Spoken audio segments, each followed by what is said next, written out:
Hi, everybody, and thank you for your patience in waiting for this week's Global Travel Update. As you can see from the introduction, we are far, far away. It took us about 24 hours in the air to get here. We are in Lesotho, the Mountain Kingdom, one of three kingdoms in Africa. We're here filming my next Royal Tour special with the King of Lesotho. And in fact, here's something you probably didn't know. One of the reasons why we had to delay the GTU today, otherwise known as Global Travel Update, is because we needed a strong signal. And where we were, let me just show you where we were about 6 hours ago. That's right, it's July. That's me and the King on snowmobiles at 10,000 feet. The only African country that's got skiing and a slope. Pretty wild. So I thank the King for putting up with me today. We both survived. No one got hurt. And more about that show as we get closer to the air date, which will be later this year. But now back to you and the stuff you want to know about what's going on in the world. First of all, did you have a good 4th of July? It was a crazy time for travel, more people traveling than ever before. But weather notwithstanding, we survived. Of course, it made me ask at least one question, which I ask every single year. Yep, it's about hot dogs.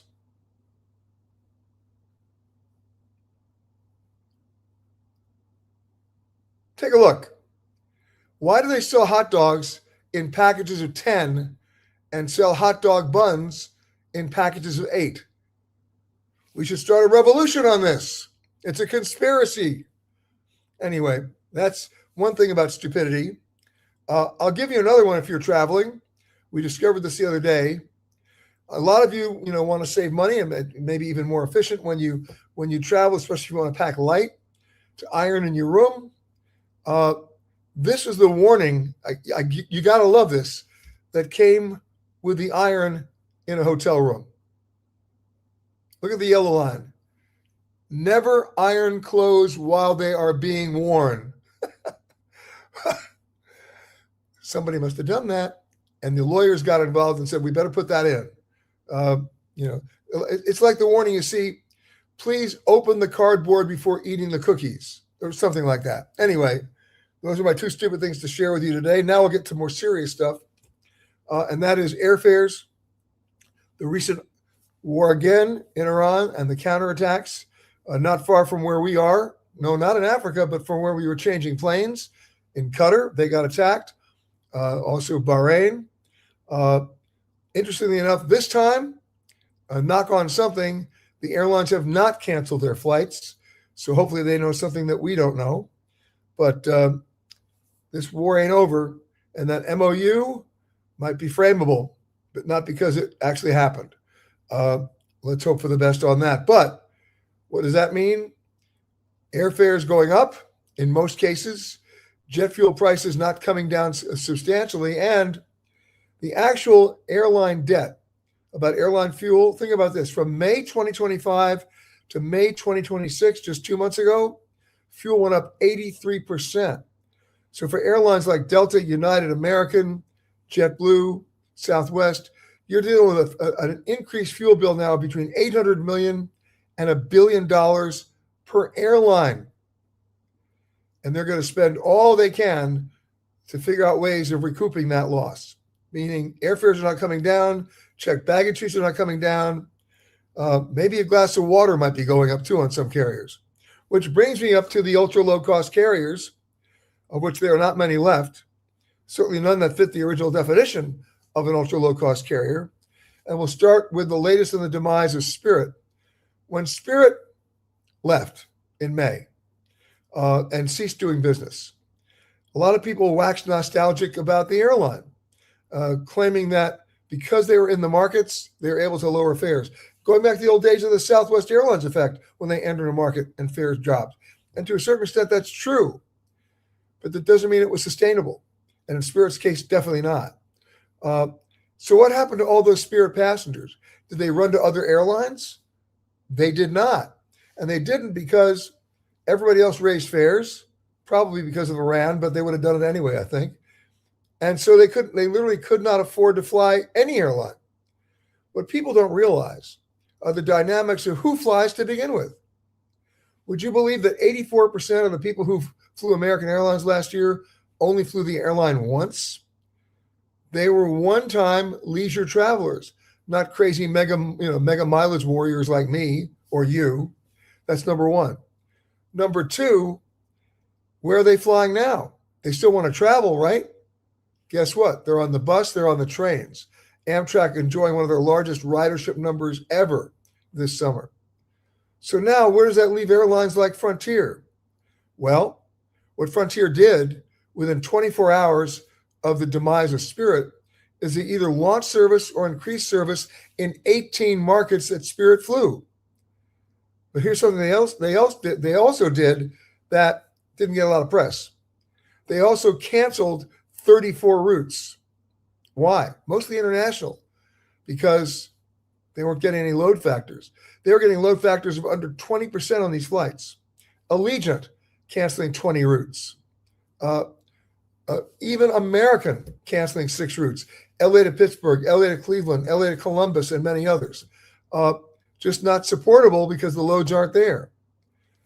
Also, at the same time, the battle has started for dominance in what hub? Fort Lauderdale, where Spirit used to be based. Frontier's down there. JetBlue is going down there. They're doubling and tripling down. At the same time, they're pulling out of a number of routes out of Newark and LaGuardia, claiming it's too expensive to fly out of either. They may have a point. And then an interesting development. After all this is going on, Breeze, run by David Neeleman, you may remember he started JetBlue, they just announced something like 34 new routes out of Florida alone. So Florida is going to be the next battleground to see who survives in the ultra low cost game, when in fact there are no ultra low costs involved here. They still have to buy their fuel at the same price as everybody else, their equipment. Oh, and speaking of equipment, here's something else Frontier did. They gave back. That's right. They gave back. They returned 24, I believe, 24 of their A320s back to the leasing companies. And then they deferred delivery of 69 new planes for the next 5 or 6 years. That should tell you about how many people are flying Frontier. It's a scary thought. All right. Now, having said that, there are some silver linings here, temporary silver linings. It's called the month of August. For reasons that I think I can explain, August airfares, after everything I just told you about airfares zooming, are down just in August 6% over last year. Why is that happening? Affordability. People just can't pay, so they're not doing it, right? The old buy now, pay later ain't working. So those fares are down. A lot of available seats, even with all those route cuts. And Southwest Airlines having an airfare sale right now for both August and September, 40% off their base fares. Not the most substantial discount, but better than nothing. We always like to celebrate some of the airlines of the past. But before we do that, I want to tell you about an incident that happened on July 5th, just 4 or 5 days ago. It was British Airways Flight 254 from Barbados to London, a 777. And you remember the story I told you, by the way, which has repeated itself, other instances of folks on Japan Airlines, meaning pilots or flight crew being completely smashed and drunk? Well, the first time that happened, when the pilots literally couldn't even stumble onto the plane, when they got caught and they were denied entry, the JAL chief executive took a 30% pay cut. Now the flight attendants got drunk. JAL executive took another pay cut. Well, British Airways Flight 254 on July 5th, let me set the scene. The flight crew there had a layover the night before at a hotel, an all-inclusive resort. Does anybody smell the word alcohol? Well, the flight crew, not the cockpit crew, but the cabin crew was so completely drunk. The entire flight was canceled. Over 360 passengers were stranded in Barbados. And of course, the cabin crew suspended. So another, I want to share with you a video that celebrates flight attendants that are not drunk at another time another part of the golden age of travel, this one from United Airlines.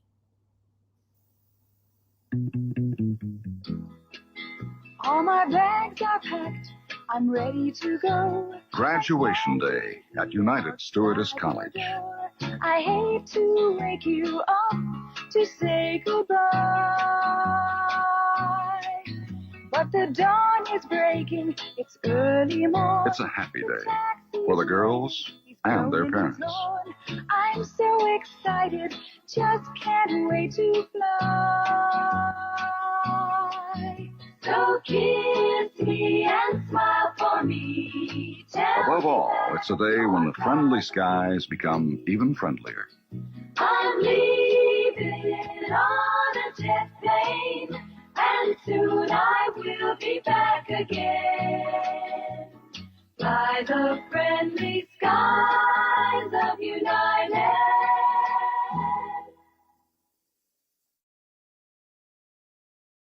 Stewardess school, the girls, yes, times have changed. Boy, in the days of weight requirements, age requirements, stewardess couldn't fly if they got married or pregnant.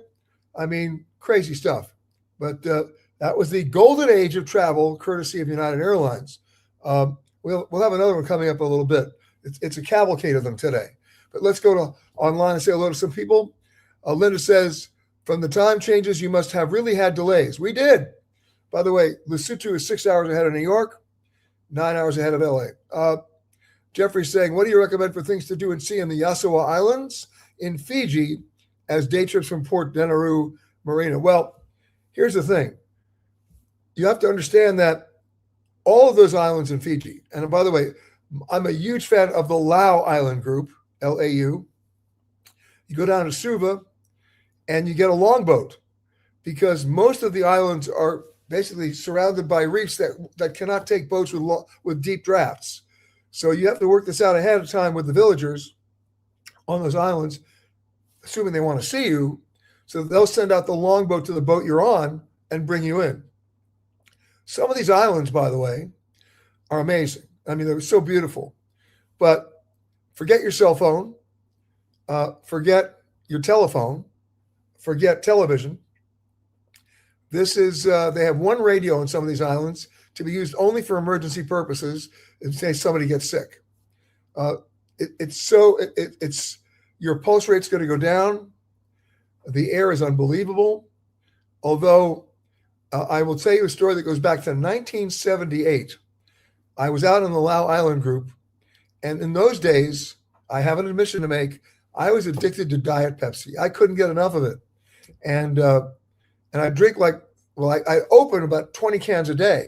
I'd never finish them because if you know about Diet Pepsi, it gets flat right away. But there I am in the middle of the Lau Island Group, no communication with the outside world. My friends knew I was there on the island of Lakemba, and all of a sudden one day, about 8 a.m, we hear the sound of a single-engine plane. There's no runway there. There's no airport there, and it's circling above us. And I noticed that the right door was off. And the next thing you know, they parachute something out of the plane.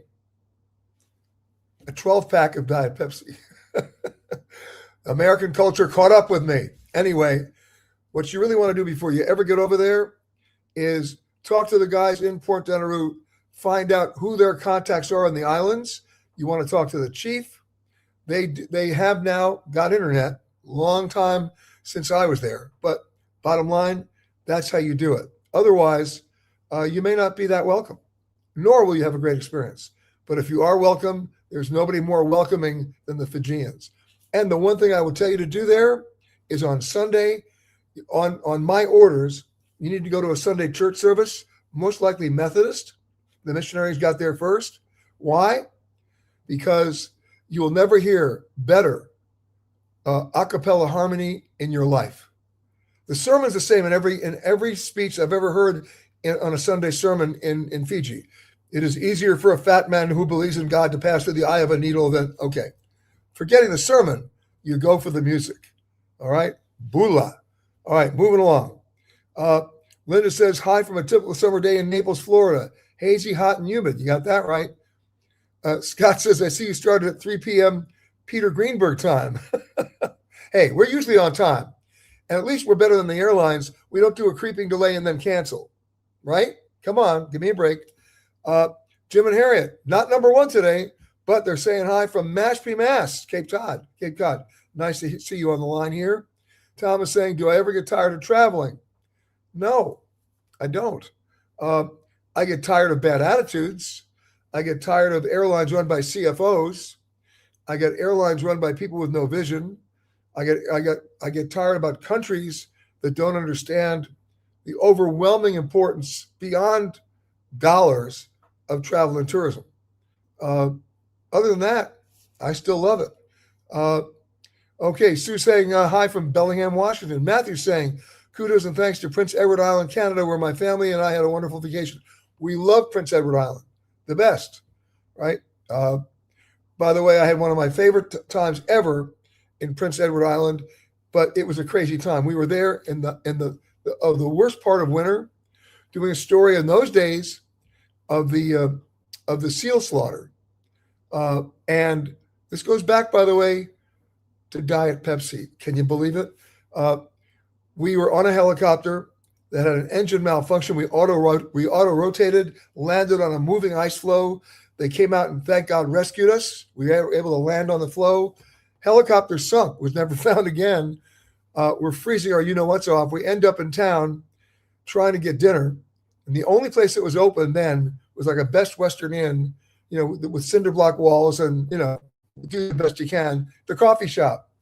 And it was literally 10 below. And we walk in. They didn't know me. I didn't know them. The waitress came over and said, "What do you want, hon?" I said, "Well, do you have a Diet Pepsi in a can or a bottle?" He said, "You wait right here." She literally put on her parka, walked across the street to the grocery store, and came back with a six-pack. We love her. I mean, come on. Gotta love it. But that's Canada for you.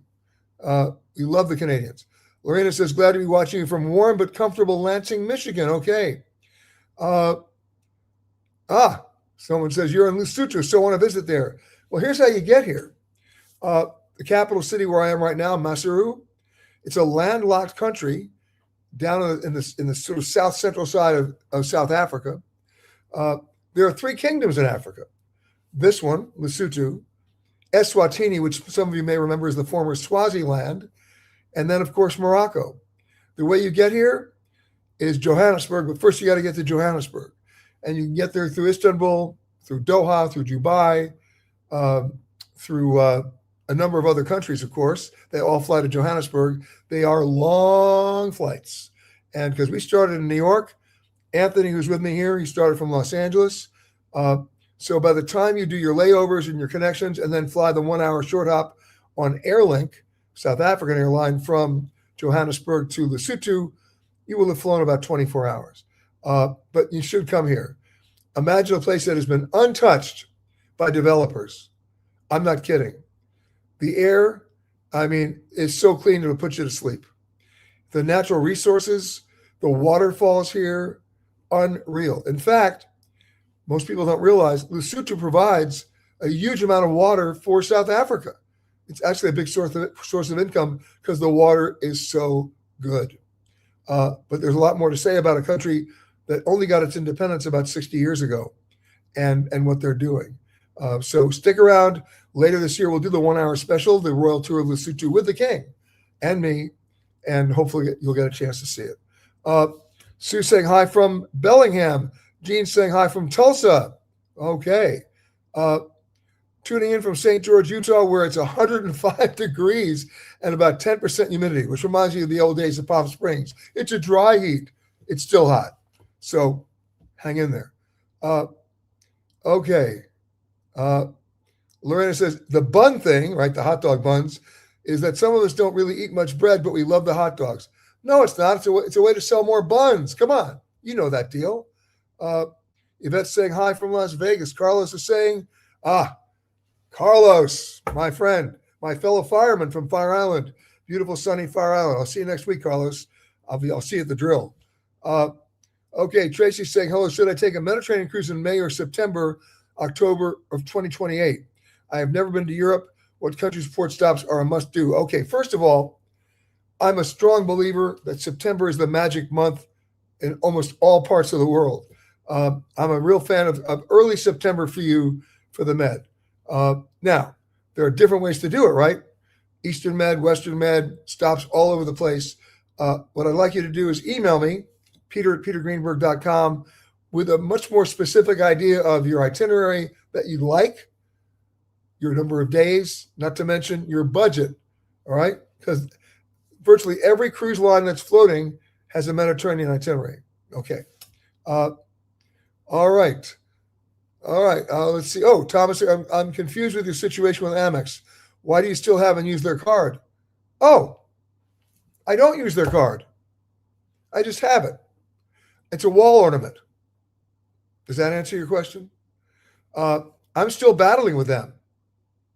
The other day, I'm not going to revisit this in a full way, but maybe it maybe needs that. I've had an American Express card since I'm 23 years old. And as you know, it's not a credit card, it's a charge card. And once you get your bill every month, you pay it in full every month. So if I had the card since I'm 23, would all of you presume I've paid my bill in full every month? You would be right. So what is going on?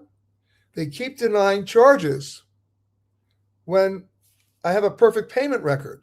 Why is that? Because they're depending now on algorithms. Remember what I said earlier today about fly now, pay later? Guess what?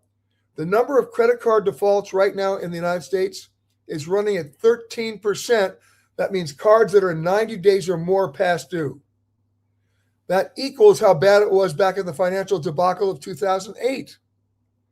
So now you couple that with American Express's apparent obsession with getting as many cardholders as possible and not doing their own due diligence, sending out cards to people who probably couldn't qualify, who are now defaulting. So the algorithm now defaults to what? The lowest common denominator, and all of a sudden thinks, I can't afford to pay the bill because they've lowered that threshold. But if you go back to the original days of American Express, there was no preset spending limit like MasterCard or Visa or Discover. No, as long as you pay your bill in full every month, you're good to go. Well, guess what? Apparently that's changed. And to give you an idea of how bad this has been going on for 3 years with me and American Express. So since you asked the question, Tom, I'll ask American Express the question. When are you going to come on my radio show and explain this to everybody else who's been writing me with the same problem I have? How about that? I'm waiting to hear from American Express. But to give you an idea, you asked me when do I still have and use the card? 3 months ago, I was making a reservation online, and when I went to pay for it, it automatically went to my American Express card. I didn't know it. It charged it to the card, and it was approved. I got an email from American Express 10 minutes later saying, while we've approved this charge, further charges may be denied based on your payment history. My payment history is 100%. It goes back to the algorithms. And as long as we have major Fortune 500 companies acting on algorithms for their advice, we're all doomed. So you asked Tom, now you got the answer. And maybe I'll hang it on the wall and show it to you. All right. All right. Oh, Ginger saying hello from beautiful Blowing Rock. Colleen saying, greetings from Corte Madera. Loved your article on fascinating submarine museums. By the way, we have a fun sub to visit in San Francisco's Fisherman's Wharf. You're right. There are some great submarine museums around the world. My favorite is in Chicago at the Griffin Museum there. It's U-Boat 505. Believe it or not, remember, it's in Chicago, a full, genuine, authentic German U-boat from World War II. It was captured by the Allies, by the Americans, towards the end of World War II off the coast of Africa in the Atlantic. It was then towed to Bermuda. Somebody wanted to destroy it. Another admiral said, no, we need to keep this and preserve it, and got Chicago to say, we'll take it.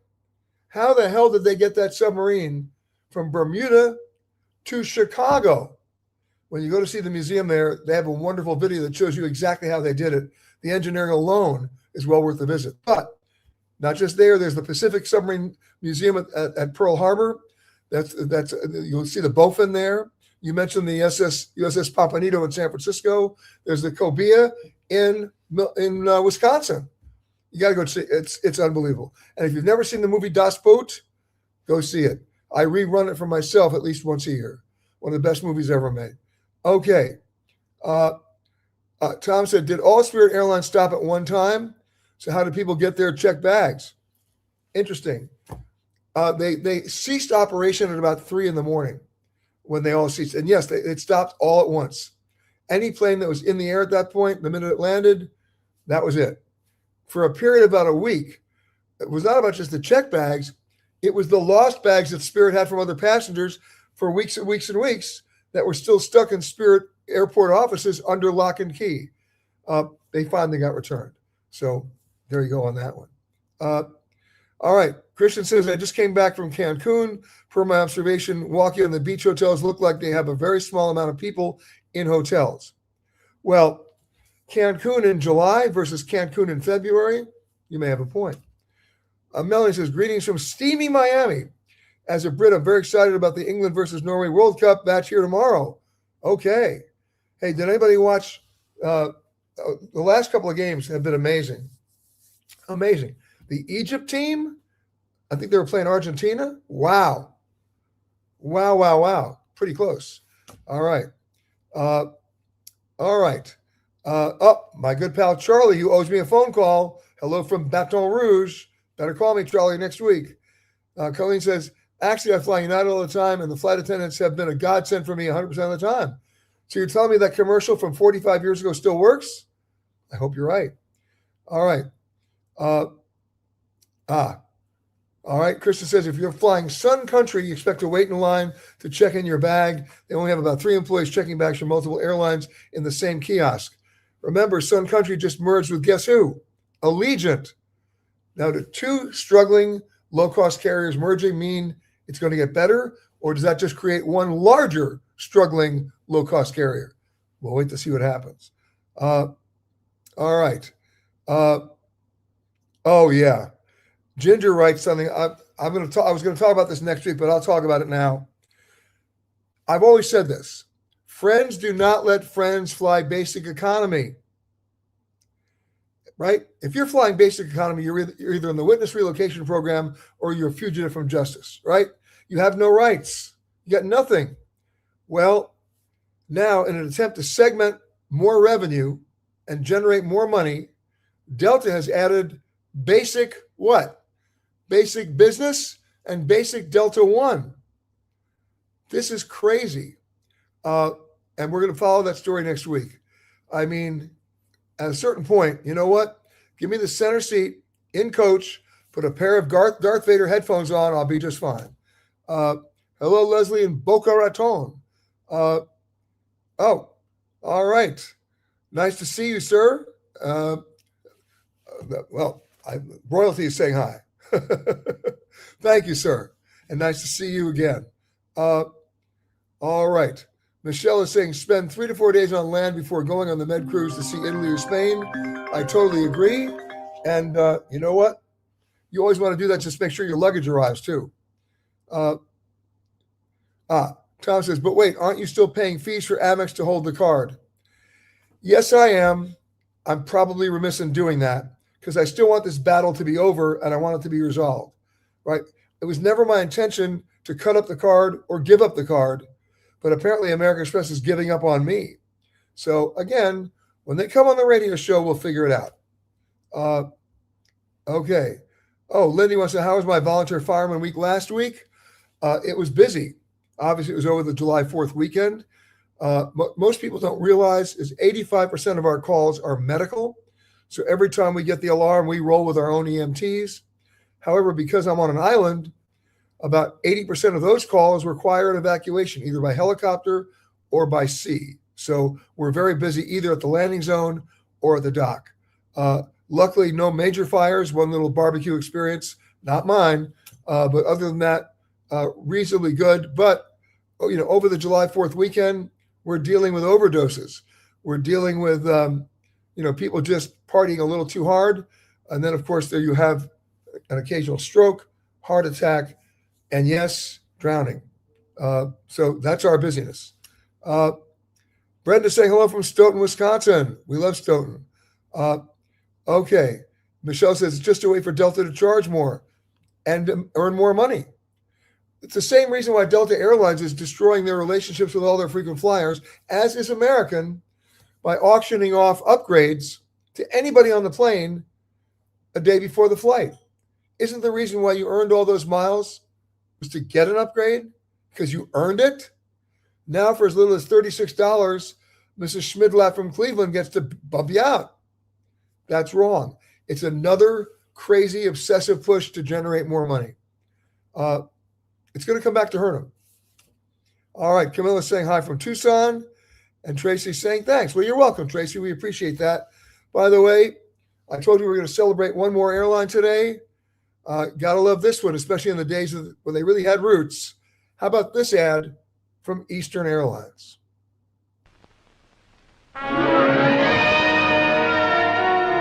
Eastern Airlines serves 26 of our 50 United States. But today, we look beyond assigned flight patterns, and we see the miracle that is America. Her names are written on the land, and the peoples who wrote them are diverse as the land itself. Polynesian mariners landed on the shores of this island from their outrigger canoes and called it Hawaii. The Spanish found this stretch of coastline lovely and named it the Jewel, La Jolla. An Indian tribe cut this name with the flint tip of a feathered shaft, Mojave. In the shadows of the Rockies, our conscience named a settlement Fair Play. Scandinavian mythology swept a plateau that rims the Grand Canyon and called it Valhalla. The French embraced the Mississippi with a parish, and they called it Baton Rouge. Hilling this Pennsylvania farmland, German settlers named it Heidelberg. The English settled Cape Cod and called the county Barnstable. E pluribus unum, one from many. This is the miracle we celebrate today. One nation indivisible, with liberty and justice for all. We celebrate not the final achievement, for there is much still to be achieved. We celebrate the promise, the progress, the hope.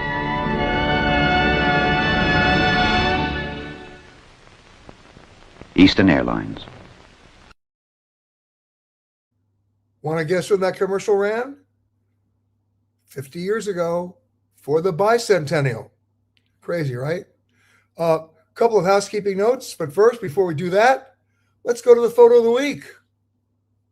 This comes from Theodora Reyes. She took this in Norway. Love this shot on Lake Loen in Western Norway. You got to wait for the light. Look at the composition of that. Oh, Norway in the summer for me, doing the fjords, can't beat it. Now that's Lake Loen, but you got to check it out. So Theodora, thank you for that photo. If you think your photo qualifies as our photo of the week, you know what to do. Send it to photo contest at petergreenberg.com. And if we agree with you, it goes right up there next to Theodora. So again, thank you, Theodora. And last but not least, of course, I'll see you on the radio tomorrow, coming from a distant location, far distant from here, but well worth it, celebrating the American West. So 10 a.m. Eastern, 7 a.m. Pacific time. If you can't find a station in your market, which, by the way, you can, we also live stream it. Just go to our website, petergreenberg.com, and listen in at about 5 minutes after the hour, after the local stations do their news and weather. In the meantime, I'm going to get some rest because we started shooting this morning about 4 in the morning to get all the way up there to 10,000 feet in Lesotho. Have a great weekend, everybody. Thanks for being patient on our delay, but I'll see you next week from another location somewhere around the world. And you know what? It's going to be in the U.S., I promise. Have a great weekend, everybody. Anthony Protus, thank you for handling the boards out here. You get some rest as well. See you next week, everybody.